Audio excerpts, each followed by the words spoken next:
High বন্ধুরা, শুভ সকাল। পবিত্র এই ঈদের দিনে অনেক অনেক স্বাগত জানিয়ে আজকের সকালটা আমি শুরু করছি। তো আজকের এই ঈদুল আজহা আর ঈদের দিন বলতে পারো। তো সকালবেলা উঠেই স্নান করে আমি নিজে স্নান করেছিলাম, ঈশাকে করিয়েছিলাম আর সিমরানকে করিয়ে কিন্তু রান্নাটা আগে করতে চলে এসেছে। তো দুদিকেই আমি দুধটা সুন্দর করে ঘন করে জাল করে নিয়ে দুটো পাত্রে আলাদা আলাদা করে ভাগ করে নিচ্ছে। আর এই দুধগুলো দুদিকে ঘন করে জাল করে নিচ্ছে। আর সিমুইতে দেব, লাচ্চাতে দেব, যার যেরকম পরিমাণ মতো লাগবে তাতে ঢেলে ঢেলে আমি সেট করে নেব। তো প্রথমেই তো আমি সাদা লাচ্চাগুলো সুন্দরভাবে ভিজিয়ে দিলাম। তো দুধটা জাল করার সময় চিনি, নুন, বাদাম এবং কিশমিশ এগুলো কিন্তু আমি দিয়ে দিয়েছিলাম। আর এখন দেখো গ্যাসের ফ্লেমটা একেবারে লো করে দিয়ে সুন্দর করে আমি লাচ্চাটা একটু নেড়েচেড়ে গ্যাসের ফ্লেমটা একেবারে বন্ধ করে দেব। দিয়ে সুন্দর করে ঢাকা দিয়ে দিলেই কিন্তু লাচ্চাটা রেডি হয়ে যাবে। এটা ছিল ম্যাঙ্গো ফ্লেভার লাচ্চা। তো যাই হোক, সাদা লাচ্চা হয়ে গেল, ম্যাঙ্গো ফ্লেভার হয়ে গেল। তো এখন করব সিমুই। তো তার জন্য মোটা মোটা যে চাউমিন টাইপের সিমুই আছে, তো সেইগুলো আমি একে একে সুন্দর করে ভাজা ভাজা করে নেব। আর এটা পুরোটাই ঘি দিয়ে ভাজবো এবং বেশিরভাগ ঘি দিয়েই আমি রান্না করব, তাহলে খেতে না প্রচুর বেশি সুস্বাদু হবে। আর দুধটা অনেকক্ষণ ধরে ওই পাশের হাঁড়িতে আমি জাল করছি, কারণ এই সিমুইটা যত ঘন দুধে দেওয়া যায় ততটা বেশি ভালো লাগে। তো দেখো একটু লালচে লালচে সাদা সাদা করে আমি সিমুইটা কিন্তু ভেজে নিয়েছি। আর এই এতগুলো দুধের মধ্যে দিয়ে যতক্ষণ না পর্যন্ত সিমুইগুলো গলছে ততক্ষণ নাড়তে হবে। আর একেবারে সেই দুধগুলো এর ভিতরে ঢুকে সিমুইগুলো ফুলে ফুলে আরও মোটা মোটা হয়ে যাবে। তারপরেই কিন্তু গামাকা গামাকা করে আমি নামিয়ে নেব। তো এদিকে হাঁড়ির মধ্যে পানি দিয়ে একটুখানি নুন দিয়ে চিনি দিয়ে তার মধ্যে কিন্তু ঘি দিয়ে নিলে কিন্তু আমি এর মধ্যে এখন শুকনো সিমুই তৈরি করব। তো যে ভাজা সিমুইগুলো আগের দিন দেখাচ্ছিলাম যে নিয়ে এসছে, তো সেগুলো আমি এখন সুন্দর করে দিয়ে দিলাম। তো এটা তো আর ভাজার প্রয়োজন নেই, তো তার কারণে ভাবলাম একটুখানি ঘি দিয়ে দেই, তাহলে অনেকটা ছাড়া ছাড়া ভাব হবে। এটা যতটা জমাট এখন দেখাচ্ছে না, যখন হয়ে যাবে তো জুড়িয়ে যাবে, তখন না এটা পুরো ছাড়া ছাড়া সিমুই হয়ে যাবে। তো এদিকে তার মধ্যে তেল গরম করে নিলাম, সাদা তেল অনেকটাই। তো তার মধ্যে পেঁয়াজ, টমেটো, কাঁচা লঙ্কা, আদা রসুন বাটা সুন্দর করে একসঙ্গে পেস্ট করে নিয়েছিলাম। তো সেই পেস্টটা দিয়ে তার মধ্যে শুকনো লঙ্কার গুঁড়ো, জিরের গুঁড়ো, ধনিয়া গুঁড়ো, গোলমরিচের গুঁড়ো আর নুন, হলুদ এগুলো দিয়ে সুন্দর করে নাড়িয়ে চাড়িয়ে একটু কাশ্মীরি লঙ্কার গুঁড়ো কিন্তু অ্যাড করেছিলাম। আর সিদ্ধ করে রাখা নুন হলুদ দিয়ে সিদ্ধ করেছিলাম বোটগুলো ওর মধ্যে ঢেলে দিয়ে সুন্দর করে কষিয়ে নিচ্ছি। সকালবেলা না সেই যে স্নান করেছি, করে এখনও পর্যন্ত ঘরে ঢুকতে পারিনি।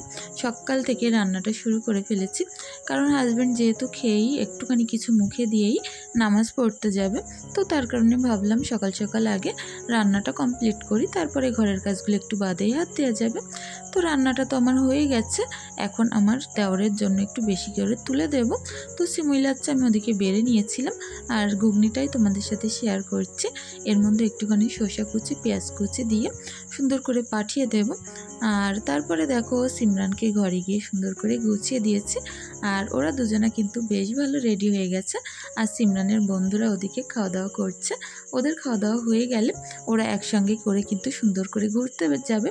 আর ঘরের ভিতরের অবস্থাটা না অনেকটা বেশি খারাপ হয়ে গেছে, মেকআপ করানোর পরে জিনিসপত্রগুলো চারিদিক হয়ে আছে। তো সেগুলো আমি সুন্দর করে একটা একটা করে গুছিয়ে নেব। তো এদের এখন বিদায় জানিয়ে এরা একটু ঘুরতে যাক, তার মধ্যে আমি এখন ঘরটারগুলো গুছিয়ে ফেলবো। তো দেখো এখন খাটটা ঝেড়ে পরিষ্কার করে মেকআপের জিনিসপত্রগুলো তুলে নিয়ে তারপরে এখন প্রত্যেকটা ব্ল্যাঙ্কেট, আমাদের যেহেতু রাত্রে এ ঘরে প্রচুর ঠান্ডা লাগে, তো ব্ল্যাঙ্কেট বের করতে হয়। আর সকাল হলে ও ঘরে রেখে আসি, দেখার সুবাদে, দেখতে সুন্দর লাগে তার কারণে। তো এ ঘরটা ফাঁকা করে নিলাম, সবগুলো ও ঘরে রেখে এসে। আর তারপরে এই নতুন বিছনার চাদরটা এখন পেতে দেব। বিছনার চাদরটার কালারটা কেমন হয়েছে তোমরা প্লিজ কমেন্ট করে জানিও। আর কেউ যদি ভালো বলে তাহলে জিনিসপত্র কিন্তু আরও বেশি ভালো লাগে। তো যাই হোক, বিছনার চাদরটা টান টান করে পাততে শাড়ি পরে প্রচুর কষ্ট হচ্ছিল। তো ওই শাড়িটা খুলে রেখে আসলাম, সকাল থেকে শাড়ি পরেছিলাম। তো শাড়ি পরে কাজ করা আমার কাছে যেন অনেকটা বেশি কষ্টকর হয়ে পড়ে। তো আবার সেই নাইটি পরেই কাজকর্মগুলো স্টার্ট করে দিলাম। তো ভাবলাম সকালবেলা শাড়ি পরেছি, তোমাদের সঙ্গে একটু হলেও শেয়ার করি যে ঈদের দিন আমি নাইটি পরে থাকিনি, সারাদিন একটু হলেও শাড়ি পরেছি। তো এখন বিছনা টিছনাগুলো পরিষ্কার করে গুছিয়ে নিচ্ছে। আর প্রত্যেকটা বালিশে লাগিয়ে এই বড় যে অরটা ছিল সেটাও কিন্তু লাগিয়ে নিলাম পারবালিশে।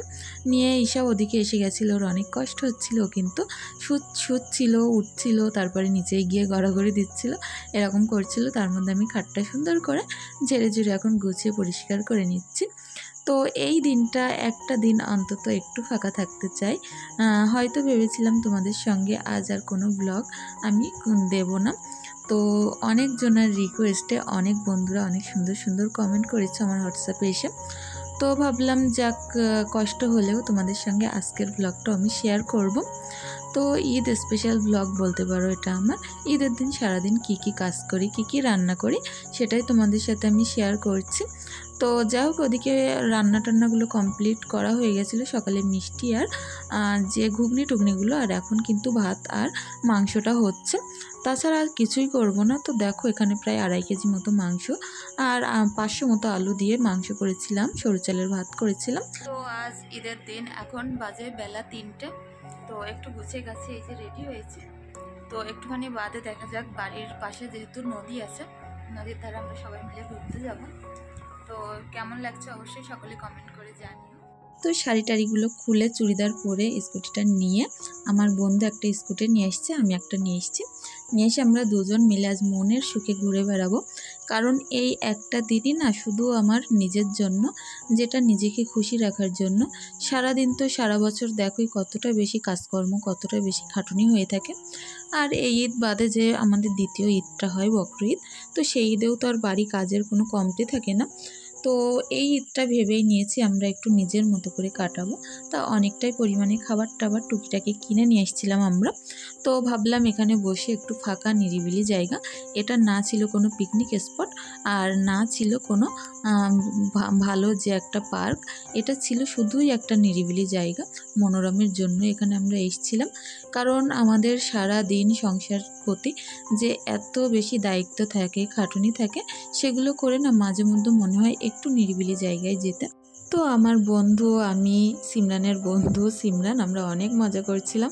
আমার বন্ধু বলছে আমার হাতে আইসক্রিম নেই, আমি আগে খেয়ে নিয়েছি, আর তোর হাতে আছে, লোকে কি বলবে যে বন্ধুকে না দিয়ে খেয়ে নিচ্ছিস।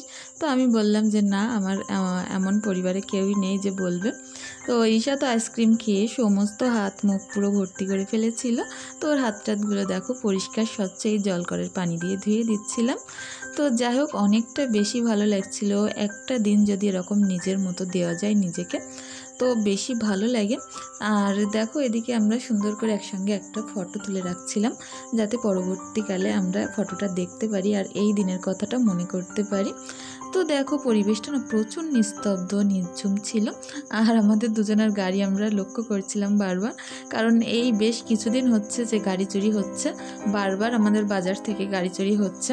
তো আমরা বলা বলি করছিলাম, এদিকে আমরা আনন্দ করছি, আমাদের গাড়ি নিয়ে কেউ না হাওদা দেয়। তো সেইভাবে আমরা কথাবার্তা বলছিলাম আর বারবার গাড়ির দিকে লক্ষ্য করছিলাম। তো ওদিকে সিমরান কিছুটা থামস আপ এনে দিয়েছিল, খেতে পারছিল না। তো সেটা আমি এখন খেয়ে নিচ্ছিলাম। ঈশা চলে এসেছে একটু খাবে বলে, তো ঈশাকে ক্যানটা এখন দিয়ে দিলাম। দিয়ে না এখন নিজের মতো করে একটু সময় কাটাবো।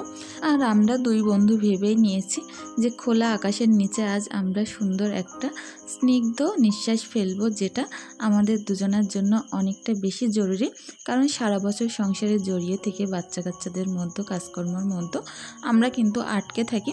তবে আজ এই দিনটা না আমাদের হাজব্যান্ডের জন্য, শুধু আমাদেরই জন্য। তো আমরা এই খোলা হাওয়ার ভিতরে চলে আসলাম, অনেকটা বেশি স্বস্তি পাচ্ছিলাম আর অনেকটা বেশি মনের দিক থেকে ভালোও লাগছিল।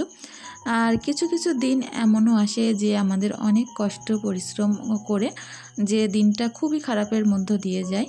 তো এরকম একটু যদি ফাঁকা জায়গায় এসে নিজের মনকে শান্ত রাখা যায়, সুস্থ রাখা যায়, তো ক্ষতি কী বলো। তো সেটাই ভেবে আজ এসেছিলাম। পরন্ত বিকেল, ডুবন্ত সূর্য, কার না ভালো লাগে বলো।